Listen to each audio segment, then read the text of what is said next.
Hey, my ADHD family, welcome to another episode of ADHD Love Parent Talk, where we talk about all things ADHD. My guest today is Emily. I wanted to talk to her because she went through her own weight loss journey.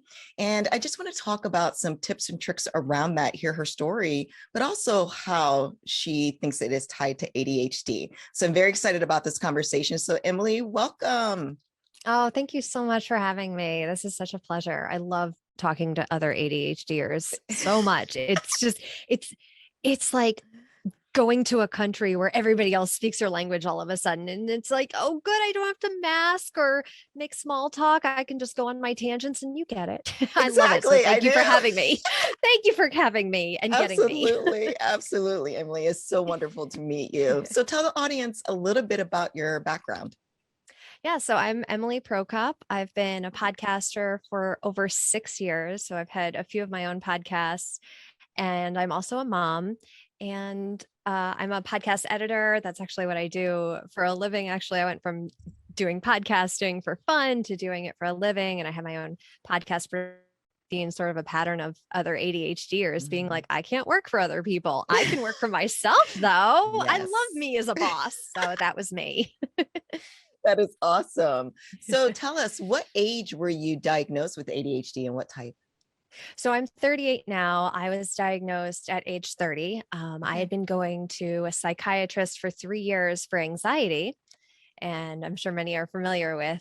Uh, a lot of ADHD presents itself as other things like anxiety or depression that are more easily able to go to a doctor for one Yeah. visit and get that diagnosis. So it took 3 years talking to a psychiatrist before I finally got that diagnosis. And that was a combination Okay. um, of both. And yeah, actually, he wasn't even concerned about ADHD until while I was on anxiety medication. I had a real problem eating and keeping my weight under control Mm, because, for one reason or another, the anxiety medication was helping my anxiety, but not the impulse control mm. that many ADHDers find themselves struggling with. And even though the anxiety was under control, it was still so easy for me to sit down and start eating. So anyway, we were talking about that in therapy, and he's like, you know what? There's a drug out.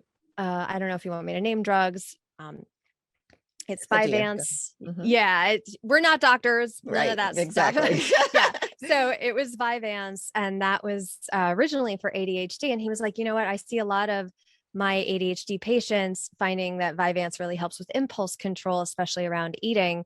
So in order to be prescribed this, I had to do a questionnaire, and it was a questionnaire. I didn't even realize it was a Okay. questionnaire for ADHD. I had no clue. Gotcha. And all of a sudden I'm checking these questions, I'm reading them, and I'm looking up at him, and I'm like, what what what do you mean not everybody does? Not everybody needs to doodle while they're listening to people talk. Not everybody is looking out the window and looking at trees and birds and also comprehending what teachers are saying. Wait, what? And he's like looking at me like, I've been talking to you for so long. Like both our light bulbs just went off in our brains at the same time, just like, oh. So that was pretty much my diagnosis. Was he was ready to put me on this medication. I ended up going on it for a long time, and I'm sure we'll get into that. And yeah, so that was my diagnosis story. I got it, and it was funny for me. ADHD, and for many, I'm sure, they saw kids in their class who couldn't sit still and stuff. And Right. my doctor, when I was diagnosed and I was 30, and I'm like, well, how is it missed? And he's like, you know, for a lot of females and girls in class, they see those kids fidgeting. They see they're getting in trouble. They're seeing that like they have to be separated.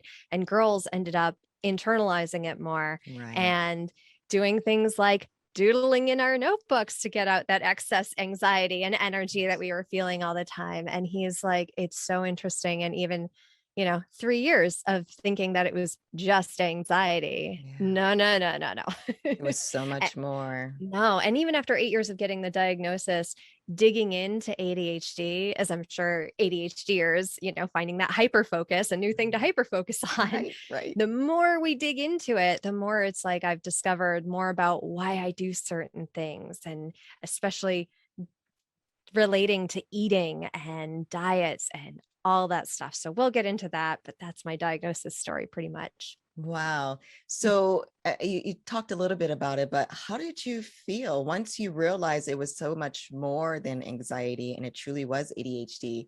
How did you feel? Because, everybody has a different connection. Some people are so upset that they are diagnosed with ADHD, and people like me found it validating, right? Because of the same reasons. Absolutely. That was So me. how did you feel? That was me. I found it so validating. And especially the more I looked into it and read about it and read about how it presented itself, and certain patterns that I would notice in my life started making so much more sense. And without that diagnosis, without a name, and I feel like I'm very lucky enough to live in a time where I could just go on my phone, go to a computer, put in ADHD, adult female, and have all these resources put in front of me. And I feel so lucky for that, because of course, when you start to dig in and you look at like, oh, genetics, and you hear family members go, oh, you don't have ADHD, your dad's the same way. And it's like, yeah, is he though? Yeah. And you're just shaking, like, I can't diagnose anybody else, and you're holding it in just like, okay, all right, everybody has their own path. It's cool. It's cool. But yeah, that was me. It was validating. And honestly, now when I find out somebody else's ADHD, I'm like a moth to a flame. I'm like, oh, let me play with your brain. Come talk with me. Yes. Tell me you're hyper focused. Tell me what you're into right now. Tell me all the things about it. Oh, I love it. Absolutely love it. That's awesome. That is so awesome. So I want to jump into your weight loss journey, because I'm going to, as I said in the beginning, tie that with ADHD. So can you tell us a little bit about your weight loss journey? Yeah. Well, I was always an overweight kid. And for a long time, doctors were saying, oh, it's baby fat, she'll grow out of it. I didn't. The doctors were like, that's not happening. I didn't realize this until years later. I used food as comfort for anxiety. Growing up, my family wasn't the typical family. There was divorce, there was mental illness. So food was my comfort. And dieting for a long time, I was on a diet roller coaster pretty much my entire life. As soon as I learned that, oh, kids won't make fun of me because I'm fat, as long as I just start exercising. So I remember getting exercise videos and watching Jane Fonda in the 80s when I was maybe 5 or 6. And I was like, I got to do this to get rid of this baby fat. So, and all that stuff. And then I learned about dieting, and dieting in the 80s and 90s was not great. If anybody remembers the food pyramid that was around back then, I was eating my 6 to 12 servings of bread and pasta, not knowing why I couldn't lose weight or why I was so unhealthy and why I felt like crap. And it was because so much of what we're taught, so many of the messages that I were given by people growing up,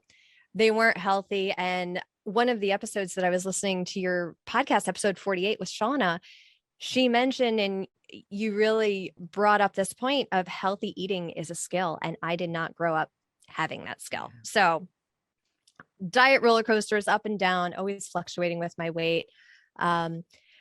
Never had any idea it was tied to anxiety or ADHD or anything like that. Even when I was diagnosed at 30, it still took a long time to realize, it was impulse control. A lot of it was impulse control, or going for comfort, or because I was bored. That was another thing, especially as an ADHDer. It's just like, I'm bored. What's the quick way for a dopamine hit? I could do something productive. Now that's too hard. Let's just get a bag of chips. That's great.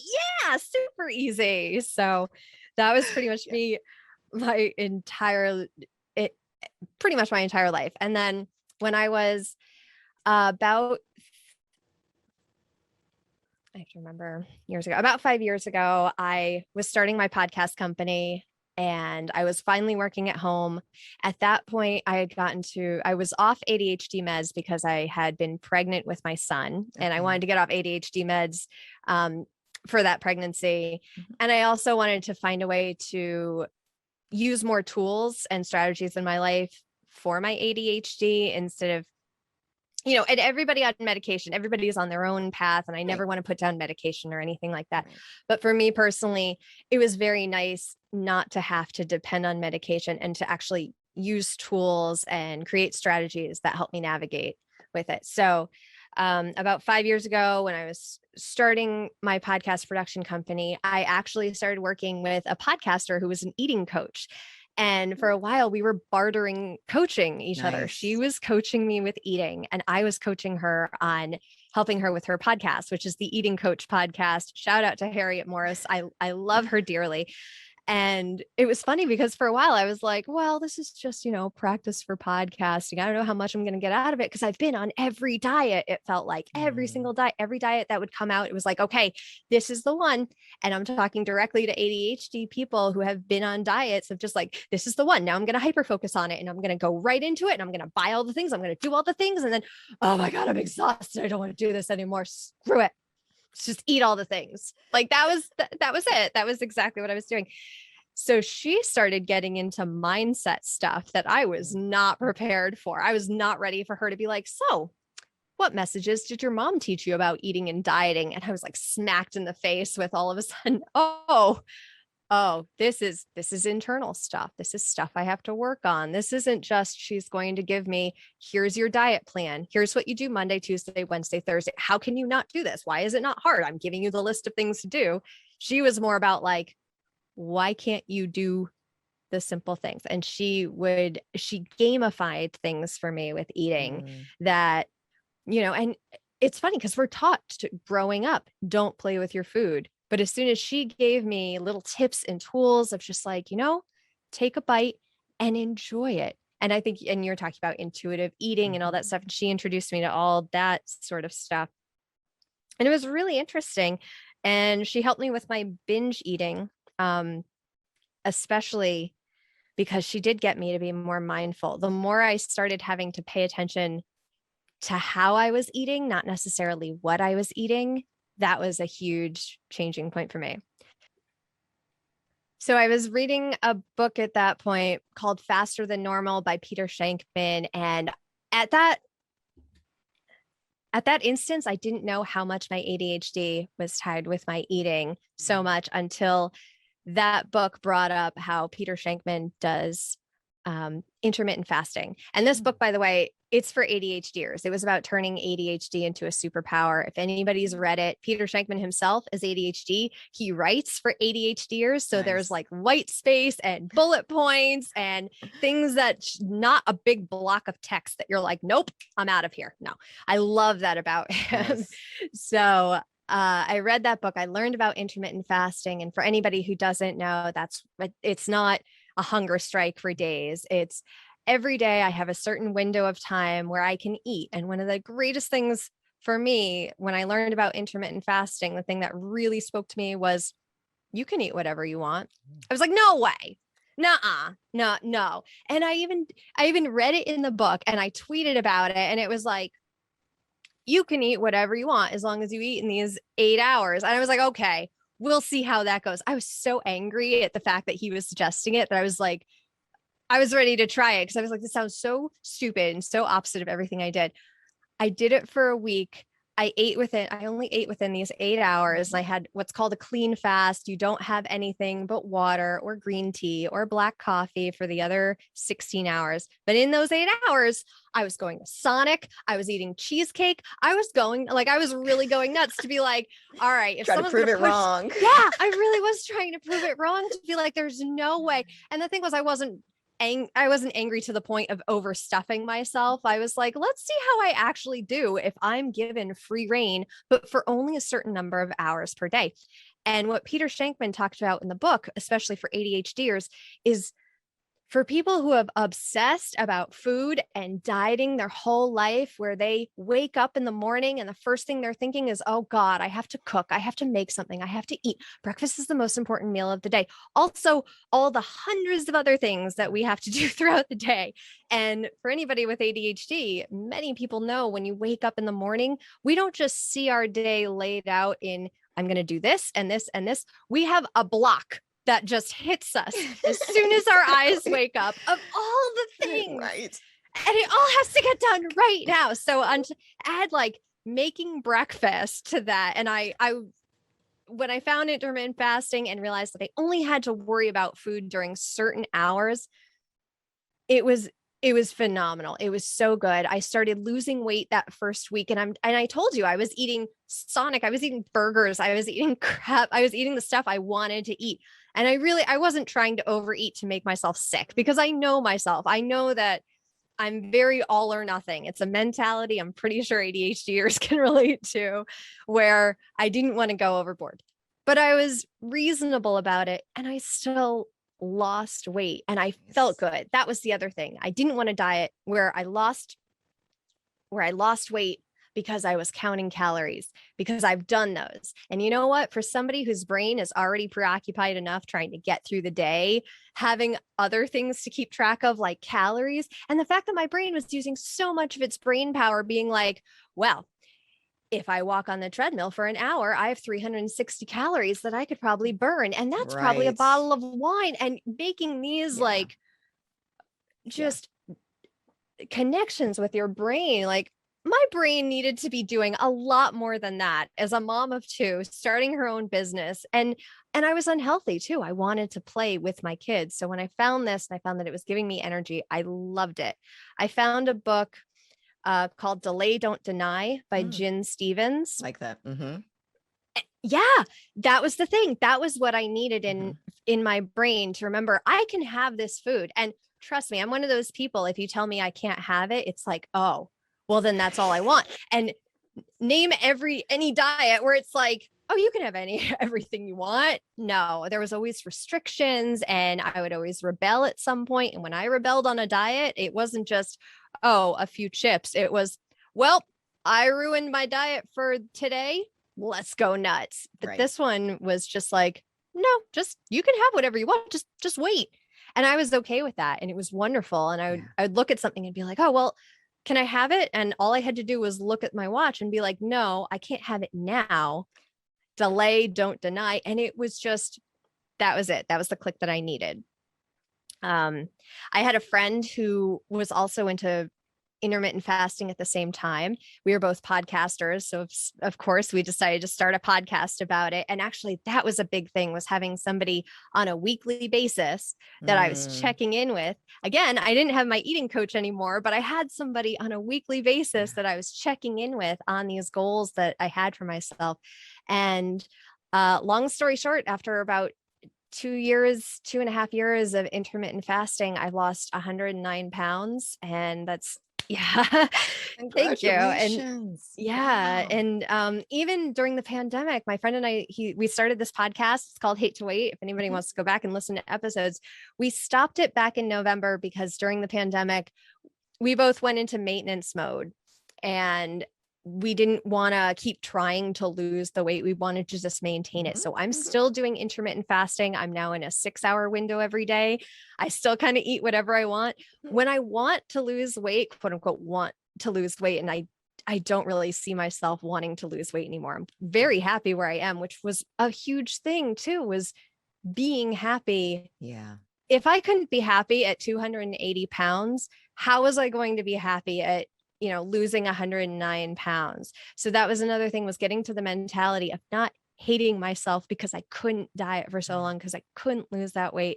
It was the fact that like I needed all that support, that accountability, so many things. I mean, I wrote out sort of an outline of my story last night, and it was the first in preparation for this. And it was kind of the first time I saw it all laid out and realizing, people ask, how did you lose all that weight? And my first instinct is to say, oh, intermittent fasting, but it's not. That's maybe 20% of it, maybe that much.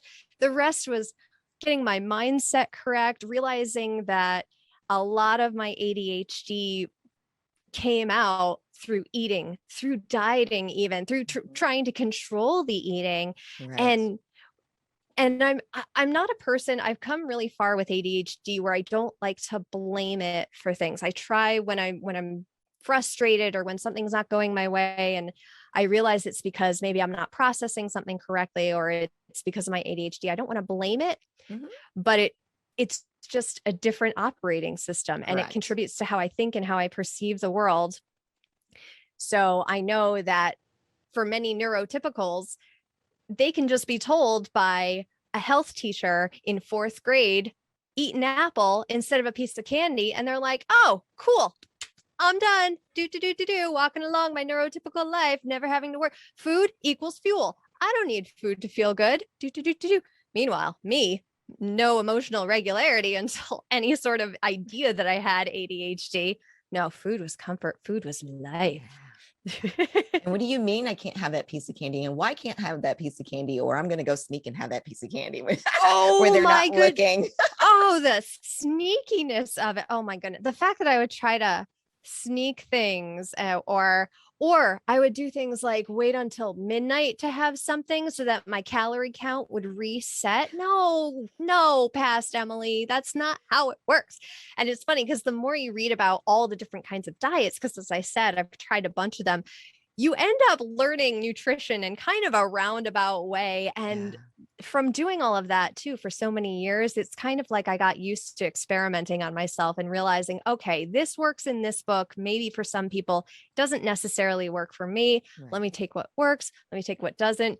And for right now, and that's another thing is I love intermittent fasting. For right now, that's what's been working for me. But I'm still constantly trying to go through and analyze, does this still work for my schedule? Because again, I have to adjust my family to that sort of thing. Right. My husband's kind of on that plan because I am. He was never a big breakfast person anyway.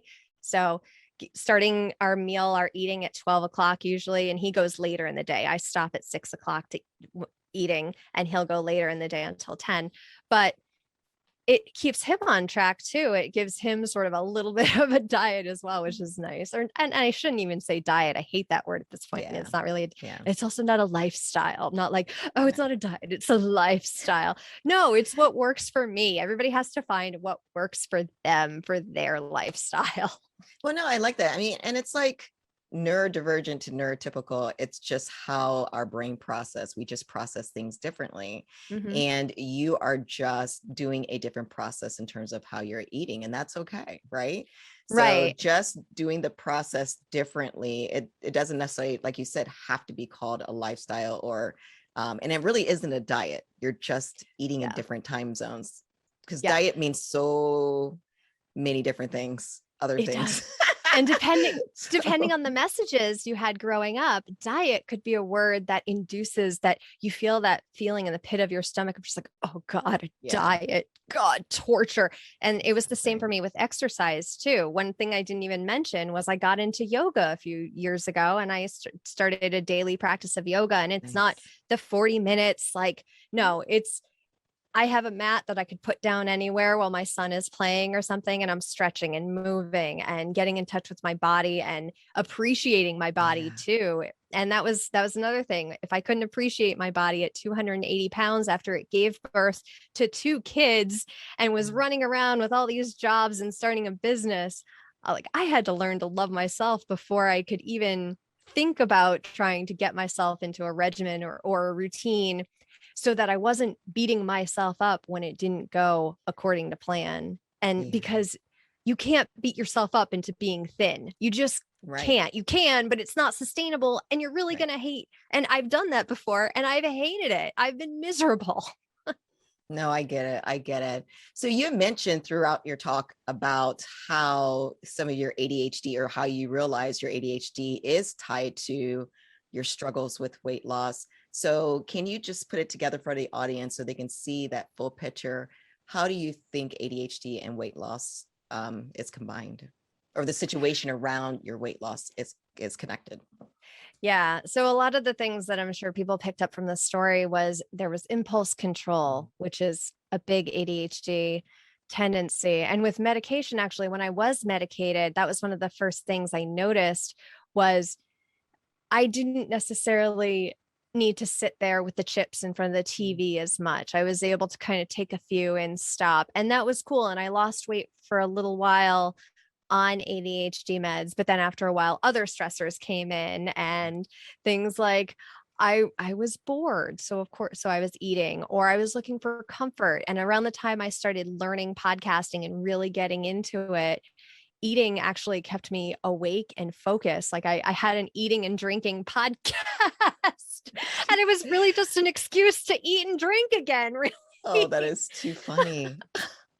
Yeah. And even on Hate to Wait with my podcaster friend John, we talk about how much we love food. And I am a big foodie. So that was something that when I wanted to find something that worked, again, going back to ADHD and like knowing that if you're denied things that you love, that you inherently love, like food, like it's not going to last. I'm not going to be happy with it and I'm going to rebel. And that was pure ADHD right there with any diet. As soon as you put restrictions on me, oddly, the time restriction doesn't bother me. And I think it is that phrase, delay, don't deny, of just like, I can have this, just not right now. And there are days where I have enjoyed really great food that was served outside of my eating window. And I've learned to like cold leftovers sometimes, of just like, I know this is delicious, but I can't eat it right now. And what's funny with intermittent fasting, and I got a lot into intuitive eating as well, finding out, having that time without eating, I got to realize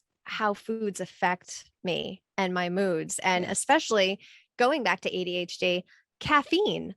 I really had not realized how much caffeine affected me until I was drinking green tea or black coffee when I couldn't eat. And all of a sudden, the caffeine really got to my ADHD. And I was like, oh, that's what my doctor was talking about. I got to see pure caffeine, caffeinated Emily. And that was not a pretty Emily. No. She needs food with her caffeine if she's going to have a lot. Found that out real fast. Wow, that is really interesting, Emily. Yeah, it's a lot of fun. It's a lot of experimenting on yourself, which I ended up really liking with intermittent fasting, and then getting into more intuitive eating and finding out what foods feel good, what foods don't. And even when you look at foods that are supposed to help with ADHD, and I'm not a nutritionist or anything like that, but I do say when I have more fish in my diet, getting that fish oil, it helps me with focus. I notice it. I really do notice it now. I like that. And so listening to the intuitive piece, I tell people even on videos that I struggle with that sometimes, but when I do it well, it is amazing to understand what foods do what, right? And actually I talk to it with my kids all the time. There's certain foods that I automatically know I'm going to have digestion issues or a stomach ache. And it's just light. It's not even like a major, it's just like an annoyance, but there's certain foods and certain drinks I cannot have when I eat those particular foods. And so it's so funny because I went into a Walgreens and she's like, "You're buying ginger ale again?" I said, "Yeah, because I'm about to eat something that's going to mess up my stomach." And that's the other thing is like, once you know, you have at least some tools, hopefully. Right? Not that the ginger ale is that great because it has so much sugar, but anyways, so you do, you're aware, and that is correct. The more you get to really know your body, the more you're paying attention to what foods do to your body, it does make a huge difference. So one of the things I want to talk about is just, you, again, throughout the presentation, you talked a lot about strategies, but what are some specific, just so they have it in one place, what are some strategies that you have put in place to help manage your weight loss and your ADHD? So at this point, as I mentioned, I'm in maintenance mode. So a lot of this stuff is routine for me. So it's very hard for me to think, oh, what do I actually do? I have to pull it out. So for me, reading the book, Delay, Don't Deny, if anybody is into intermittent fasting, that was a great book for me. That was a tool I used. Also, the intermittent fasting podcast with Jen Stevens, who's the author of Delay, Don't Deny. She does that with Melanie Avalon. I mentioned Faster Than Normal by Peter Shankman. Great book, great audio book. He talks about intermittent fasting in there and a little bit of the connection between that and ADHD. Also, I will say having daily reminders that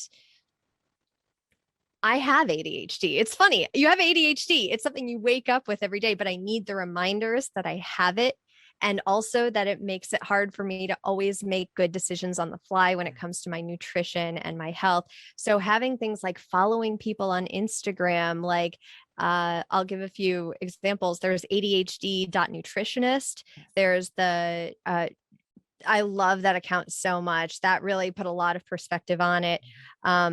As I mentioned, eating coach Harriet Morris. I don't think she's as active anymore with the eating coach stuff. That was 5 years ago and we worked together. So it might be a little bit, she might be doing something different now. There's also the nutrition tea on Instagram, lots of undoing of diet culture and unhealthy eating. I love her perspective on it. Like, she really pulls it apart, and the messages that a lot of us grew up with that weren't necessarily healthy, maybe not healthy for us, maybe not because of our mindset. And with ADHD, I always find when we're given rules, like sometimes I need to clarify them, or else I will take them to that extreme of all or nothing. Yeah. So having people like the nutrition tea breaking apart those messages that I grew up with, that was always really good for me. So I think that's a good starting point. And another thing is, all the stuff I talked about, I'm going to send you an email with all those links so you can put them in the show notes for everybody, because I know I'm a little all scattered all over the place, but I love condensing everything at the end and being like, okay, if you didn't understand any of the jibber jabber I was talking about, here are the main talking points. Go. No, I understand. Yeah. So that's good. So that's okay. So, and I like that. One thing I want people to realize, that there is something out there for them, right? So for you, you had tried so many different avenues to get to the point where you are, and you finally found something that works for them. So intermittent fasting, because I actually do that too. And my mom is also very much into the health side of things. And that was one of the programs that she had, was intermittent fasting. And so that's what I do. But I also tried a lot of different programs, right? And I've never been very heavy. So for me, it was all about maintaining, but I would go through binge doses. So I had trouble with binge eating, and that's when my impulsivity came into play. And I would be the one eating at midnight. I didn't think about the points though. It's like, that's actually good. No, it's not, because my body's still awake from the whole day. Like the stuff that I would try to convince myself, even though I'm not a scientist, I'm not a doctor, even though I've read the books, I'm just like, okay, I know I've read all this stuff, but this also could make sense. Who knows? Maybe it does work. And I've discovered a new way to diet. No, it never worked. That is so crazy. I was like, she waits till 12. It's like 12:01 my time, my points start over. No. And it was funny with intermittent fasting. I was thinking it was going to be the same thing. And I'm just like, no, it's not going to work. But no, actually, when you read the science behind those 16 hours of not eating, what your body is doing. And that was another reason why intermittent fasting and ADHD went really well for me, is when you're fasting, and this was what Peter Shankman talked about in the book. This was why he was talking about it in a ADHD book. Intermittent fasting, it actually improves your focus, and especially in the mornings for me is when I can get about 3 hours of work done in an hour. And the best part is, I didn't have to ruin my brain thinking about, what breakfast should I have? I should have this many macros, and I should make eggs, and what kind of eggs? No, I can just go right into my day, start working, get all that creative, fun morning energy out, doing the stuff that I want to get done, so that the rest of the day, then I can worry about my eggs and my vegetables and all that other stuff that I've been worrying about for years. But now it's just condensed into a little 6-hour window of, do I want to eat this? Oh, and that was another thing we talked about in intuitive eating. There are some days I wake up and I know I could have whatever I want, but my body is screaming, if you don't give me a vegetable, I will rebel. You need to put something green in me, woman. What are you doing?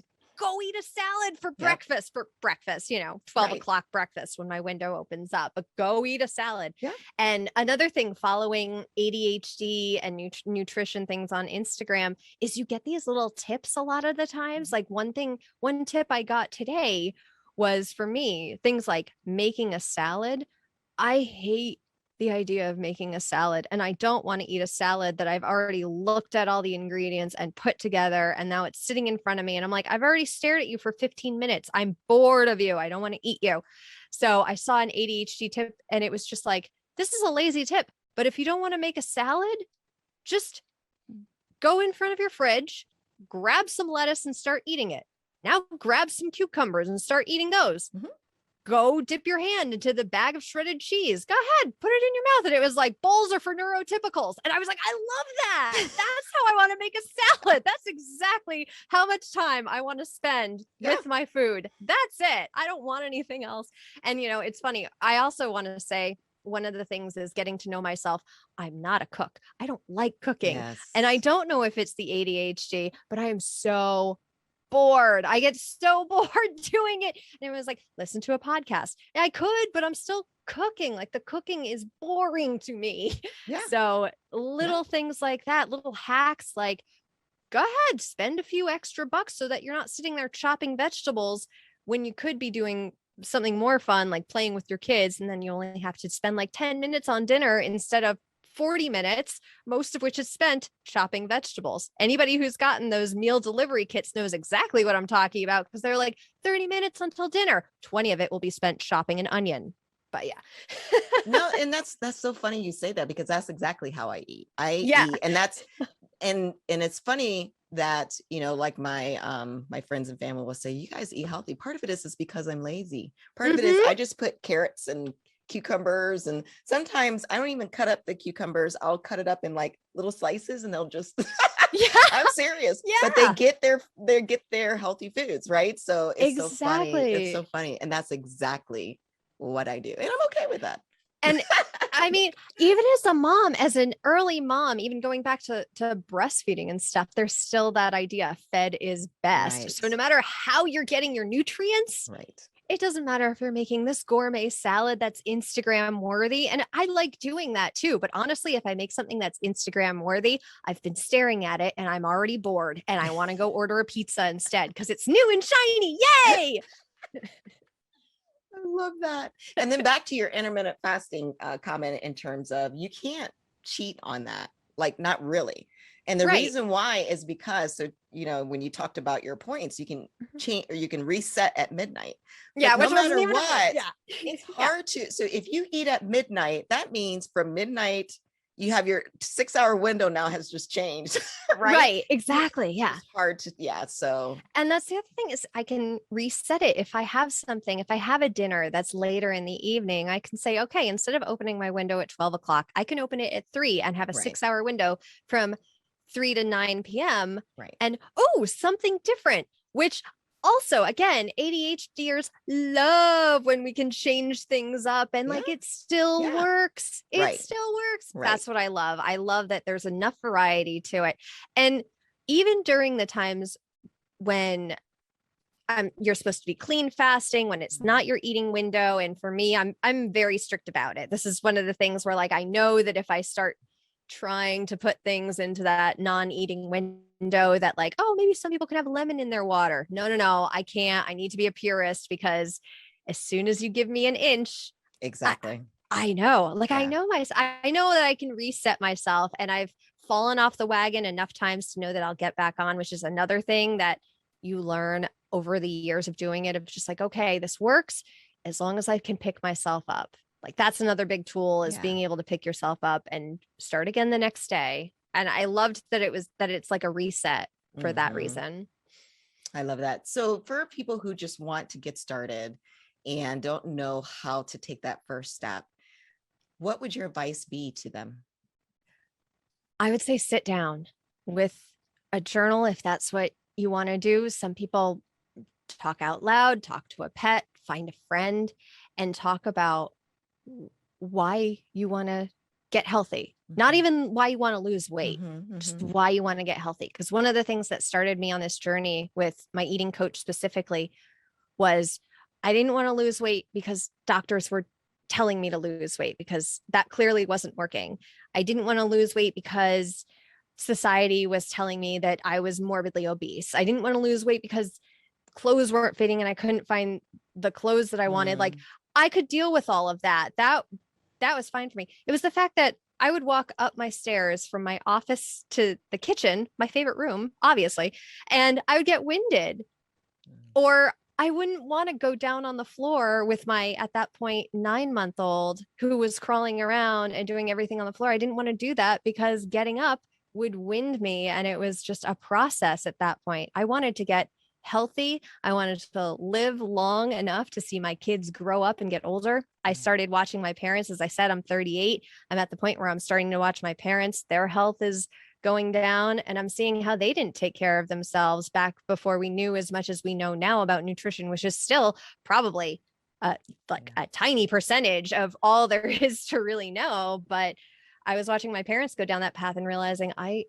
don't want to do that. So that was my big, for anybody getting started, sit down, write that list of all the reasons you want to get healthy, not lose weight. And if there's anything that you're putting on that list of, so and so will like me, so somebody will accept me. So the only person you have to worry about accepting you or liking you is yourself. If you're looking at yourself in the mirror and you're saying, I hate you, it's not because you're fat. You could say, I hate you because you're fat. There's deeper stuff. And anybody who wants any sort of health or weight loss journey, you're not going to find long lasting success, I think, until you start getting to that. And it's the long process, and it's not always fun either. So just be prepared. As restricting as some diets have been, I think sometimes getting in touch with why I do the things I do, I think that's almost been worse. It's just like, oh my God, can I just go back to counting calories? Why do I have to hate my mom so much? That's so funny. Yeah. So as we just round things up, is there any last minute thoughts, anything that we didn't talk about or missed? Any last minute words that you would like to say to the audience? No, I think I pretty much got it out there, because one of the big messages that I want to get to people, it's not always about the diet. It's not, you may have just heard about intermittent fasting and intuitive eating for the first time. And it's wonderful if you're ADHD and you want to go into that hyper focus and learn all about it. Absolutely. It's going to be a wonderful experience no matter what diet you're hyper focusing on. It's really fun to learn all that stuff. But focus on you. Make sure that the focus is on you and what you want and your goals, and not the goal of a number either. Stop, get away from the numbers. Just stop. Oh my God, the number on the scale is not your self-worth at all. That's all. That's it. I think that's a good way to end. Awesome. And if people have any questions for you, can you remind them how they can get a hold of you?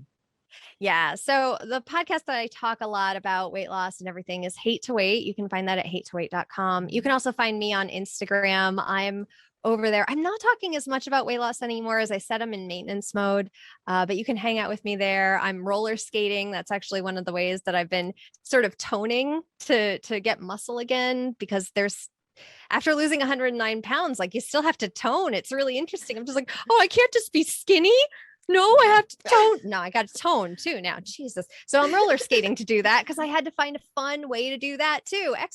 We could get into a whole thing about exercise and how that has a bad connotation for me. I needed movement. So you can come visit me on Instagram, watch me roller skate at Emily Peck Prokop. And thank you for letting me talk your ear off and going on tangents. I normally don't get to do it because I have a 4-year-old. So thank you for letting me be an adult for a whole hour. It felt amazing. Well, Emily, it was absolutely amazing to have you. That was a fun conversation. So I'm so glad you came on. That's oh my awesome. gosh. Thank you. This is so much fun. And I hope, my ADHDers out there, I love you so much. I love you. You are my people. Awesome. All right. So everyone, that closes up another episode of ADHD Love Parent Talk. If you want more content like this, please do not forget to hit the subscribe button, and then don't forget to hit the notification bell, because every time a video comes out, you will be notified.